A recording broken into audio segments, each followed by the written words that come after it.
Welcome back to my channel. My name is Misty and I sell clothing online. Today I'm answering questions that Poshmark sellers have on about the platform.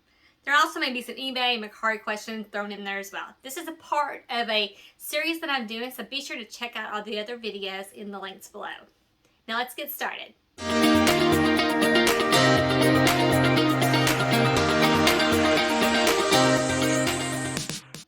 So I'm a part of several different online Facebook groups for people who sell on Poshmark and other platforms. And one of my favorites is Poshmark Sellers and Buyers. So be sure to check out that group. It's a very large group and they're growing. So I'm going to look at their questions that some people have today and see how I would answer them based on my experience. Okay. Let's check out these questions. A lot of people are starting to run sales. I've noticed that more and more as sales become a little slower, which they should be getting a little bit better on it this time of year. But okay, so as you know, Poshmark launched Posh shows in October, and the great thing about Posh shows is you can tune in as you like. The bad thing about Posh shows is in October they started a process where if you like that seller, so if you were a fan of them and liked to follow them, now you get notifications if they make a Posh show. And so if you follow a lot of people, which most of us do, it's kind of annoying to see the notifications every time somebody is having a Posh show. So you can go into your notification settings in Poshmark and turn that part off. You just toggle it from being green on to off. Posh automatically opted you in on that. Okie dokie, let's see what kind of questions we have today. I don't understand sometimes, but I'm continually active with likes and shares. Now, 12 hours later and nothing. It makes no sense. Yeah, so I have noticed that today too. I usually share my closet. So I have 2,400 items, maybe a little bit more now, in Poshmark. And I share my closet a few times a day. And I've noticed, like, it's been like kind of crickets. I mean, I'm able to share. There's no problem with sharing. It's just there's not a lot of review on, a lot of like likes or shares from it. And sometimes, you know, I think there's still some algorithm things going on. Don't know that for sure, but I think that could be a part of it. Also, I think that Posh shows may be having a slight, thing. People are paying attention to that. But honestly, I don't know how big of an issue Posh shows is because people have to watch and find something they like. It's more sporadic versus planning to look for something and buying it. So I think it just happens. It happens all the time. Okay, let's see what other questions we have. There's so many questions usually about shipping and how shipping works, and I have a whole video about shipping, so check that out. Wasn't there previously an option on Poshmark to cancel sale based on buyer requested to cancel? I know this is an option on eBay, but it was not an option on Posh too. Yeah, I think there was. I remember somebody asking to cancel after the 3-hour period. So if a buyer sends you an offer and you accept it, you can go ahead and send it out. But if a buyer purchases something either because of closet clear out where you reduce the price and it's now a full price sale, or if it's just a normal full price sale, they have 3 hours to cancel. But outside of that 3-hour range, it's up to the seller to make that cancellation if a buyer requests it, and it's up to you if you decide to do that or not. But there was that option before, so I'm not sure if that's gone away. I haven't noticed that. I haven't had any requests in a little while. How are you guys liking the live Posh shows? Okay, so I think I have a lot of mixed feelings about live shows in general. I like the idea of moving a lot of inventory, but I feel like on Whatnot, we were just selling to each other and things weren't going for a lot. Everyone was looking for Lululemon and that was it. That's my take on Whatnot for now. On Posh shows, I did buy something. I've tuned into a lot, go in and out. I like them to be really fast-paced. I want to see what you have, and I want to move on to the next thing. I don't want to have a whole lot of chit-chat. I don't have time for that today. thing about what I don't like about Posh shows is you can't.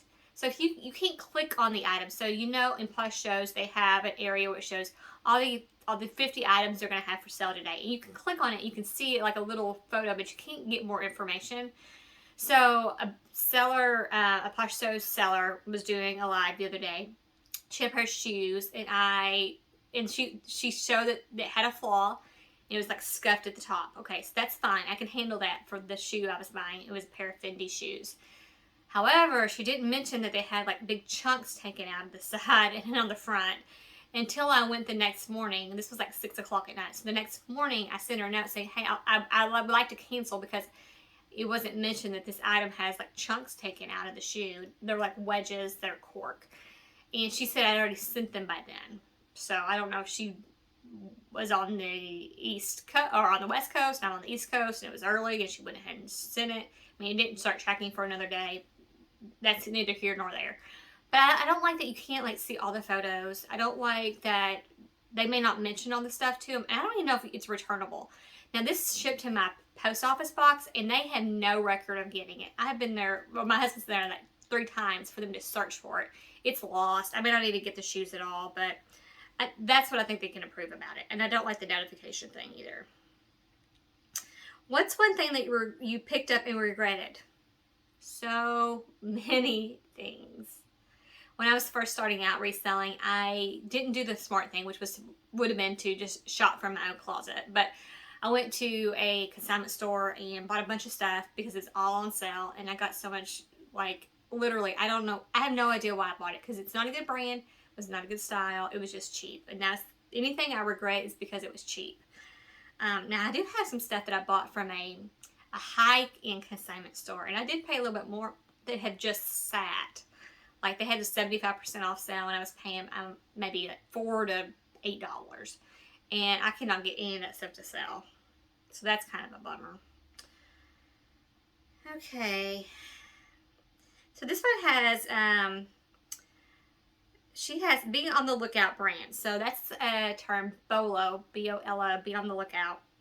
And her Be on the Lookout brands are Mother Jeans. I have never found Mother Jeans. I've never seen any ever. Johnny Was. I have found that a few times. Free People, which unless it's a sweater or a really, really awesome item, I don't pick it up anymore. Lululemon. Unless it's current style, I don't pick it up anymore unless I'm going to sell it cheap on Whatnot. Revolve brands. I have found some Revolve brands. Figs. Figs is a scrub company. I found one item and it went for like 20 bucks. Not great money. Sorel shoes. Yes, I like Sorel. Zara. I particularly don't do well with Zara. Birdies. I don't even know what that is. I think it's a shoe. Lulu's.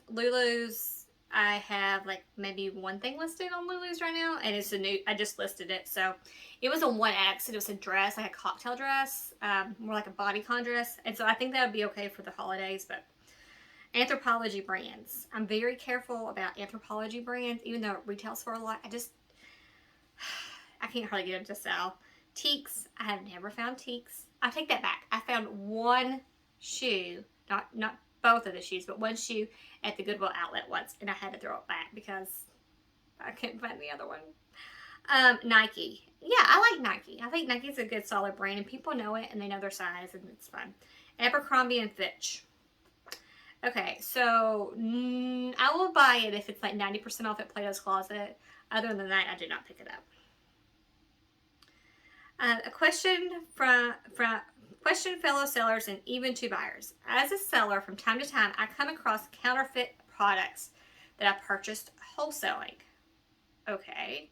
I do not post any counterfeit products. What do y'all do with your counterfeit items? Do you donate, give away to family and friends, or do you trash them? Personally, my daughter gets the ones I find, and she's only 14, so she thinks it's cool. I do the exact same thing. Very rarely do I find counterfeit, but sometimes when I'm in the bins, we'll find something and I will take it home and I'll study it. But also, if I can't use it or if it really isn't my style, I'll see if my children want it. I have 2 girls, so sometimes they do. And if not, I do not like to donate it. I just destroy it because I don't want someone to get it at the Goodwill and Goodwill mark it up, which they will, even if it's counterfeit. I have found that to be true. And then somebody else buy it, thinks it's real. Now they have an item that's worth nothing and they pay too much for it. So I think you should destroy it or use it. Or give it to a friend. I guess you could do the same thing, but you don't want it to end back up at the Goodwill is what I'm trying to say. Okay. A lot of people want to know what brands things are, but like, so this one wants to know what brand these jeans are, and I can just tell, but whatever brand they are, they're not worth anything. they look like very cheap. The tag looks really cheap, so in that case, I would not even list it. But these are called MUAH jeans, MUAH, and they're size 24. So the size isn't good, the brand's not good. I would skip them, but one thing you can do sometimes to find the brand of an item is to take a photo using Google Lens and see if they can find the logo. That's an option for you. A lot of people want to know, like, so this friend wants to know what this shirt, what kind of piece this is, this shirt. And so, once again, I would use Google Lens. I don't think people are using Google Lens enough. Huh. Somebody thinks that they might have actually had somebody customize it themselves, and that could be the case where somebody screen prints something on it, a nicer shirt. It happens. Ooh. Here's a good one. So somebody wants to know, does anyone know what copy means? I'm not sure if it means they are not authentic. Thank you. Okay. So this person is talking about this particular listing, and the listing says copy Jordan 1 mid SC. Okay, the listing name is not very good, but copy means that when they were in Poshmark, they decided to copy the listing and then delete the old one. That would be what you would do. But you have to take off the word copy or people are confused, and it also makes your item look like it's been around for a long time. So delete that. Okay, so as a 69-year-old ambassador here, I think she's 69 years old and she is a Posh ambassador, I want to say treat people as you want to be treated. Today I listed and sold a Chanel purse that had a flaw. I listed it at $1,000 and it sold instantly. Then people kept writing to me to tell me to cancel the sale and take their higher offer. That's bad form, people. What sort of person would do that? Would you like it if someone did that to you? If you sell an item, it is your obligation to honor the sale. Okay, yes. I think whenever you have an item and it is sold, I have had people do this to me as well, especially on eBay. If they were watching something and it sold to someone else, they wanted to buy it out from under them and for me to cancel their sale. I just don't feel right about that. They had the option to purchase it at any time as well and should not ask you to cancel it. And then it makes the buyer look bad to the other seller. It's just not nice. Don't do that. Okay. So if you haven't already followed me on Poshmark, I'm on the Poshmark as StylingAway. Also the same thing in Depop and Mercari. I sell on Kidizen, Facebook Marketplace, eBay. I think there's 6 platforms. Whatever, I probably listed 6. But, you know, the reason why I sell on so many platforms is because you have to diversify. It's like if you would have taken all your money and give it to one person to invest versus maybe splitting it up or splitting up the investments. That's the same thing on reselling. If you are depending on one platform, it is a recipe for disaster. We've kind of seen this year with Poshmark. I've been reselling for 4 years, and I started started cross-posting 4 years ago as well. So definitely something you want to do, friends. Okay. Okay, let's see what other questions we have. Everyone's asking the same question. How do I turn off these notifications and alerts for Posh sales? I think Poshmark's going to get some emails today about that. I mean, if Poshmark was more open and tell us these things before they do it, I think we would be more understanding. But opting us in and not telling us how to get out of it is just not cool. Oh, cool. Okay, how do you know when you have an offer or sale? I just started listing items last week and have been getting so many notifications for followers and shares, but I haven't noticed anything about an offer. This evening, I'm just checking around the app, learning Trying to learn things and clicked on offers at the top and found this note on a bundle, and I'm confused as to whether this is an offer to buy my items or just a seller's way of getting a note to check out their closet. I'm trying to learn out how all this works. Okay, so she says she's going to have a screenshot. So whenever you have a notification, so it can be somebody follows you, somebody likes something, somebody makes an offer, something makes an offer on something that you like. That's all in your feed. So if you can go on your computer, you can go on your phone, you can go on your tablet, you can see your feed. And I always get text messages as well, just for my people who make an offer. So make sure you're going your notification settings and make sure that's all turned on. But that you should, if you get an offer, Poshmark's going to let you know. Also, they're going to send you an email. So make sure you check out that. She may just not have gotten any offers yet.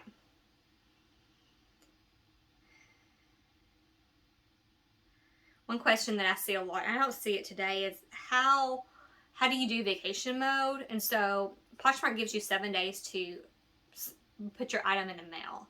So if I'm going to be gone with less than 7 days, I don't put myself on vacation mode.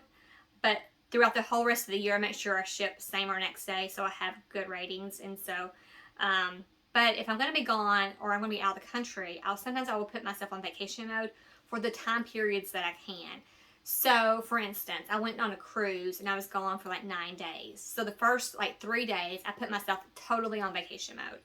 And when I got to a place like off dock, off the cruise ship, and I could go back to the internet, I put myself back on, like off of vacation mode so I can be back to regular selling and check out it and then let offers come in. And so I think you could just figure out what you feel comfortable with, but I just put myself on vacation mode for as limited time period as possible. Doing a live show on Saturday. Okay, this person is able to do live shows during beta. Trying to decide what I should do, specific like all shirts or a variety of items. Okay, and then it should be men, women, kids, a little bit of baby. I think if it were me, I would do women's mixed, which I call mixed clothing and mixed sizes. And that would be where I would start. Men, I think probably aren't on the app as much, so I don't know. Like you may have women buying for a man, but less likely than a woman buying for herself. And then baby and kids, I feel like it's hard to make money on kids clothes for most of the kids clothes on Poshmark because of $3 or $2.95 fee, $2.95 or 20%. So if you're selling kids clothes on auction, you're just going to have such a small profit for most things. For me, it would not be worth it. So I would do seasonal items or very close to the next season. So right now we're in late fall, and so I would do sweaters, maybe jeans, some sweater dresses, and I would do a variety of sizes because people do pop in and out, but have enough of a common size. So, you know, I think the common sizes are probably medium, large, extra large, and, you know, put some extra small in there, maybe put some larger than extra large too, but also having a theme show with a plus size would be probably go very well too. So plus, and make it all like whatever plus size is. I don't know if it's 2X, 3X, whatever you consider plus size, make that a theme show. Okay. This is fun. A person wrote that their daughter is launching her first closet. My daughter is now 14 years old, and I have 2 daughters, and the oldest is 14, and I have tried to tell her that as she starts, you know, trying to get money, she needs to like figure out, she wants to have a job, but she's too young to have like a real job. She could sell, that she could find things in the thrift store, photograph them, list them, and do all the things, but she is not interested.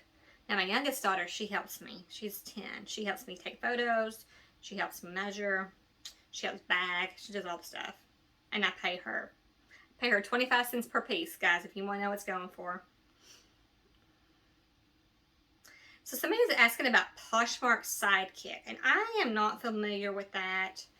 I know a lot of people have been talking about it. I think it does more than one option. So a lot of people will have Posher VA, and other people have Bindu and list perfectly for the cross listing part. For some reason, I think Poshmark Sidekick might combine those different functions, but I'm not sure. And if it does, it's great. I'm just already too ingrained in Bindu to go anywhere else. I want to encourage people to keep going. I know Poshmark gets slow and it gets frustrating, but keep getting, trying different things and find out what works for you and keep active. That's my exact advice. I just launched a video called Get My Motivation Back in, I think I did it in October. And the reason why I did that video is because sometimes it feels so overwhelming, or it feels like we're not making any sales. But the thing you have to do, I talked about in that video, is just keep going. Just do it as long as you can. Do it for timed amount of time. But yeah, so one day you we're on a high and we sell 10 things and we're like, ah, and then the next day we sell nothing, or we sell $10 worth of stuff. And it's like, how did I make $600 today and zero the next day? I've had that happen. I think, oh my gosh, I'm at $600 a day. What if I do $200 a day from here on out? What will my month look like? And then the next 3 days is like $20 total. It is, reselling is a roller coaster ride. Okay. For my next item, I don't know how to price it or what to do with pile. Okay, so she's selling a suede coat. She said, looks like it's vintage. It says size 9, but it measures like a 5'6". So yeah, it's probably vintage. Do I put it as a 5'6" and then 9 in the description?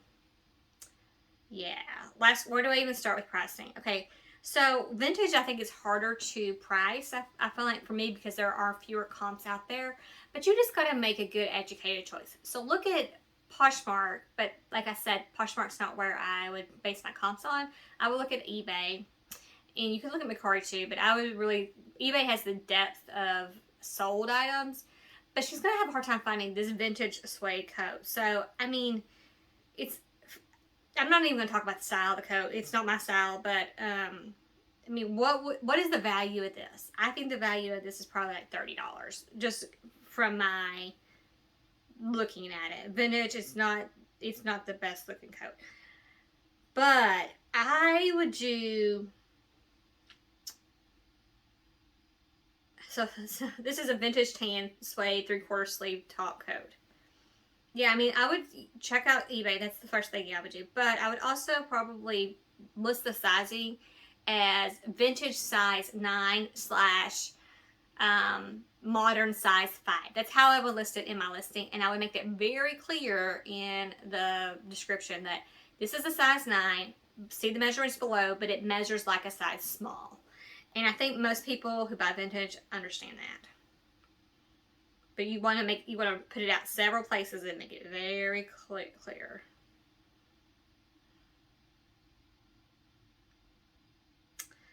Okay, let's see. Good afternoon, Poshers. I'm at a dilemma. I've been posting items in my closet for about 2 months.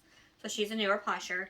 I don't know how people go to thrift stores and bins to get their items to sell. The commercials on TV always talk about selling clothes right out of their closets. That is definitely the Poshmark marketing. I've listed clothes from my home closet because I know what I paid for them. Maybe I'm pricing my items too high, but she doesn't think so.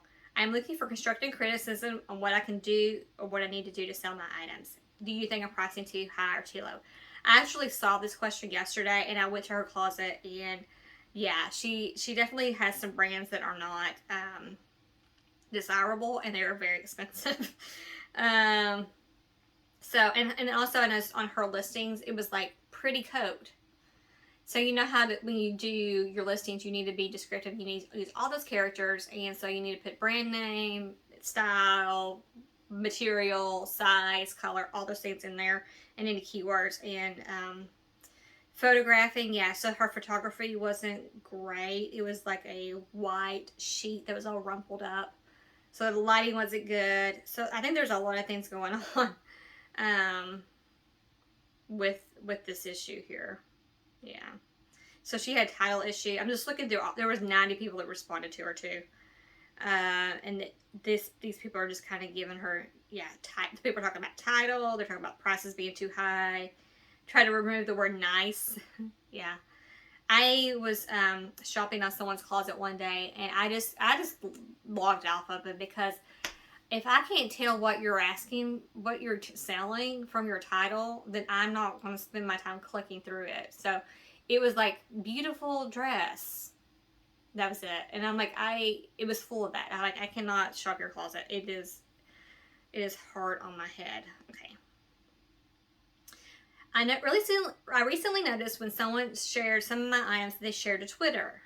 I don't personally have an account on Twitter, but I'm guessing that doesn't matter since it would bring people to Poshmark. Also, how long do you leave your sold items listed on your page with sold on it? Do you delete it after a certain amount of time?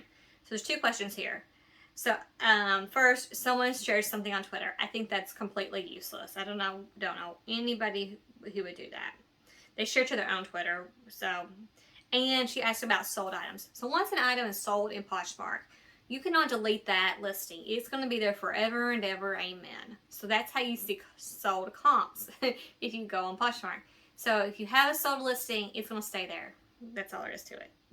There is no choice, friend. How do you consider yourself a full-time seller for Poshmark? How much time do you spend listing, sharing, or by the amount you make each month? I'm not sure if I'm doing part-time or full-time and want others' opinion on how they decide. Okay, so I think everyone considers this differently for themselves.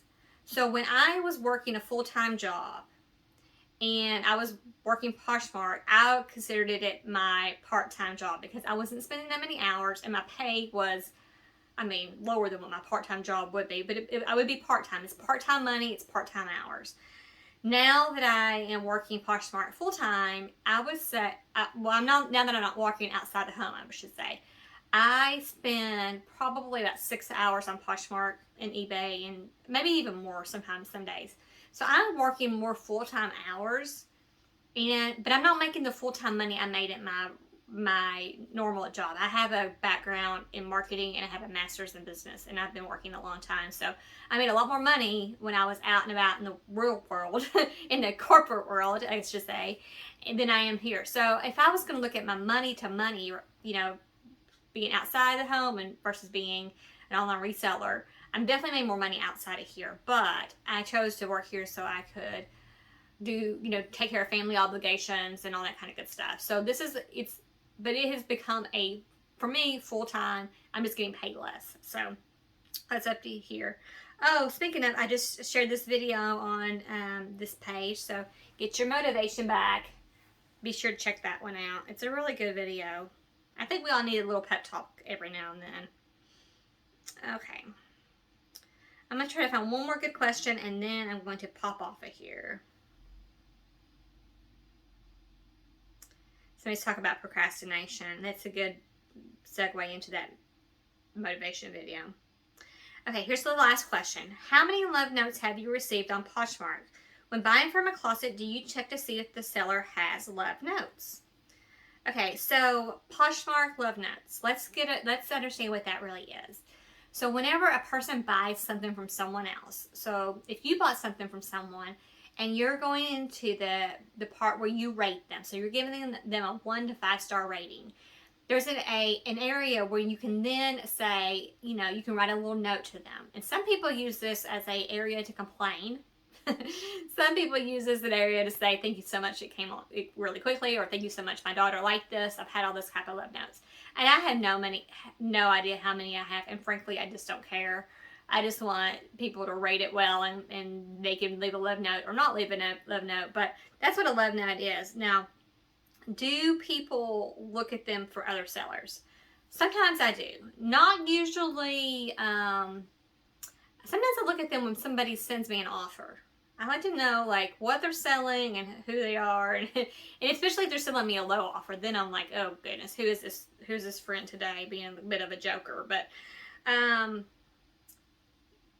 yeah, so and not everyone leaves love notes. I don't even leave love notes just because it's one more thing to have to type on my phone, and my carpal tunnel that's developing my wrist doesn't want me to type on the phone. But do I look sometimes, but not really, not a lot. I think that as a seller, it makes us feel good when someone says something nice about our item, and other people can see it. So if you have a 5-star rating, the love notes are seen by other people. Now, if you have anything below a 5-star, so if somebody gives you a 3-star and then says, this was the best thing ever, or this was the worst thing ever, nobody else can see that. And so don't worry about that. But sometimes people will give you a 5-star and then they'll put something nasty in the comments. I've seen people do that. No, they don't really do it to me, but sometimes you'll say, oh, but it came in 4 days, not 2. And I'm like, oh my gosh, you gotta be kidding me.